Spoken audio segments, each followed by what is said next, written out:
What's up, Thrashers, and welcome back once again to the Thrash Maniac 99 YouTube channel, and I am back with yet another album review, and today we're talking about another big underground death metal release this weekend, as we are talking about the latest offering from Undeath, More Insane. As if this band wasn't insane already, I feel like I need to go to an insane asylum after listening to this band. But anyways, this is their third album overall, and this came out on October 4th as well on Prosthetic Records. I went over their last one, It's Time to Rise from the Grave, and I thought that was a beast of an album. For those who don't know, this is a Rochester-based death metal band, and kind of becoming one of the big giants in terms of like the recent old school death metal resurgence ever since like the mid 2010s. These guys have become one of the big giants in terms of like that truly underground side of things, along with bands like, well, Gatecreeper, Blood Incantation, Frozen Soul, amongst many others that have popped up over the past almost decade. And well, what's interesting about this one, this album's a lot different. Okay, maybe not a lot different. It's a little bit different from where they've been on their first two albums, as this one has a new producer. It is produced by Mark Lewis, who has done work with countless bands, you know, Deicide, Trivium, Job for a Cowboy, so many bands. So many bands. So good choice for a new producer for Undeath. And well, what's different about this album is I would say this is Undeath going a little bit more towards the technical side of death metal, a little bit not quite tech death, like it's still very much old school death metal, but there are moments on here where they do explore a little bit more. Starting off with the opening track, Dead from Beyond, which is actually the longest track of the album at a little over 4 minutes.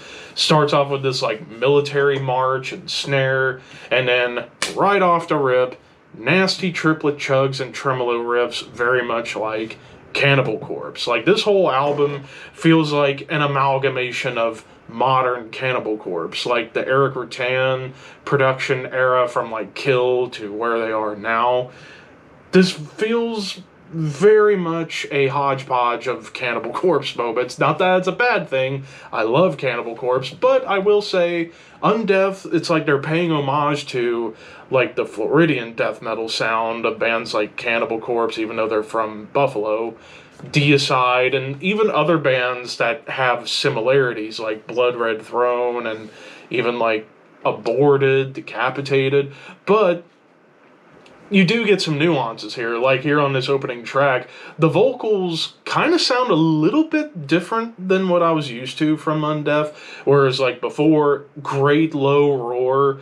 Here on a good chunk of this album, I believe the frontman Alexander Jones doing a little more like mid-range growls, which actually he does a pretty good job doing that. And also, you get some, like, off-time grooves, which that's one of the different aspects of Undeath on this album. They're incorporating a little more off-time stuff in comparison to, like, stuff in the past where it was mostly just straightforward. But this track, really the first half of the album, is kind of like their most exploratory. It's like this album almost feels like a tale of two halves. The first half, starting with this track, it starts to incorporate a little more melody, guitar harmonies, and more technical play.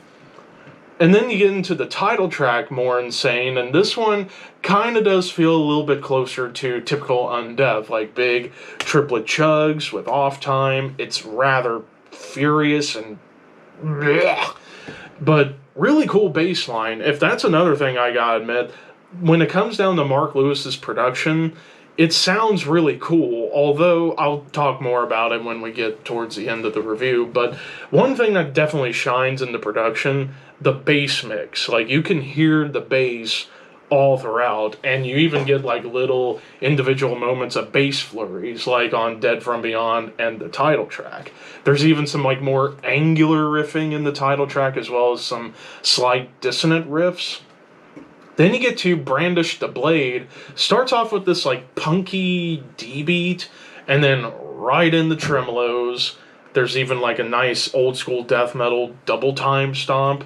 blast beats. This was the first track to incorporate blast beats as well as a really cool breakdown. I gotta say, the breakdowns on this album were quite vicious, almost nearing slam breakdowns, which there is one song and we'll get to that.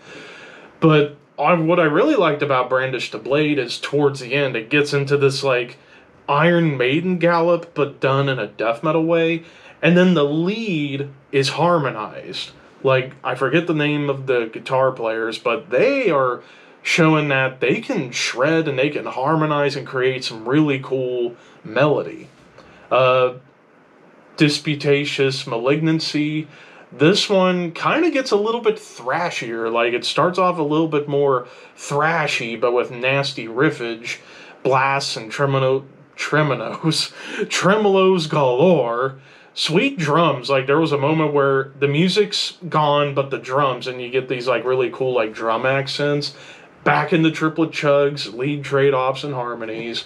And then the final track of the first half, Sutured for War, dare I say it gets a notch proggy?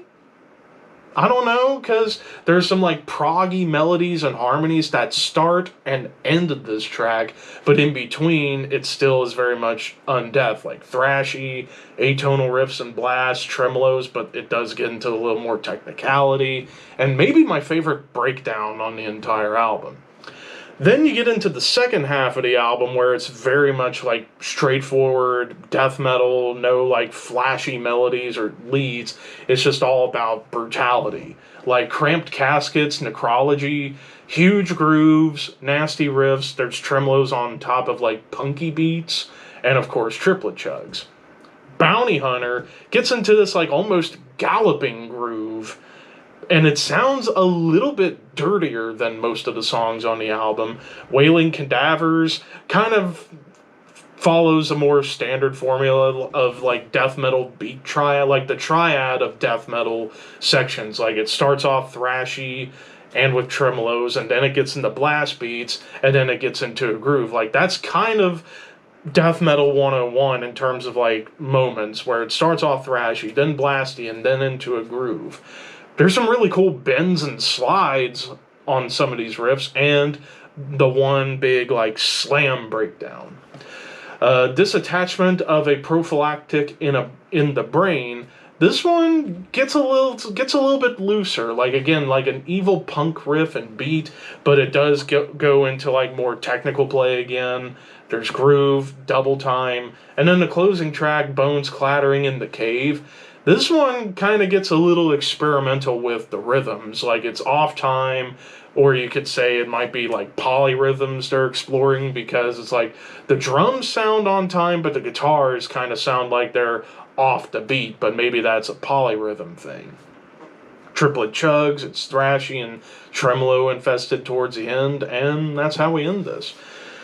Now, as far as the issues that I had with this album, I do wish that it wasn't a tale of two halves. I wish that you could have interchanged songs in between. Like, perhaps I would say Sutured for War, I think, should have been the closer, because it was so unique with those, like, borderline prog moments and that more technical atonal guitar work. I think that should have been the closer. I feel like if they would have just rotated songs, like say could go from Dead From Beyond into Cramped Caskets, then the title track, then the Bounty Hunter, like alternate the style of songs so that way it didn't feel like I was listening to two EPs crammed together into one album, because this sounds like it could be a transitional album for Undeath, because, like I said, the first half, they were getting really experimental with, like, melody and harmony, as well as borderline tech death and prog moments.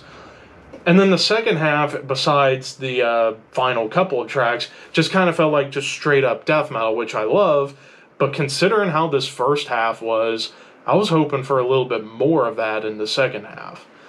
And then the only other issue, and it may not really be an issue, it's actually not an issue, it's just kind of a thing I noticed.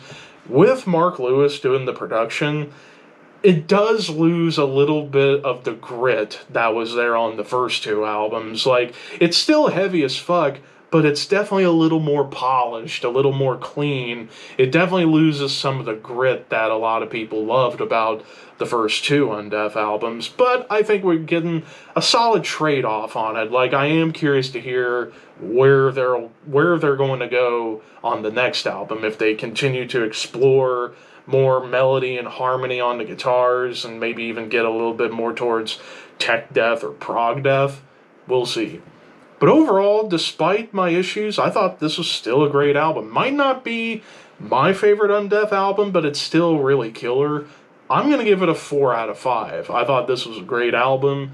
Definitely, you can tell they're experimenting a little bit, and maybe they'll continue on that path on the next one. So if you are a fan of Cannibal Corpse, Deicide, Blood Red Throne, Decapitated, definitely check this out. But of course, those are just my opinions. What did you guys think? Let me know in the comments below. Don't forget to like, comment, share, subscribe, all that fun stuff. But until next time, keep your horns high and your dreams wet.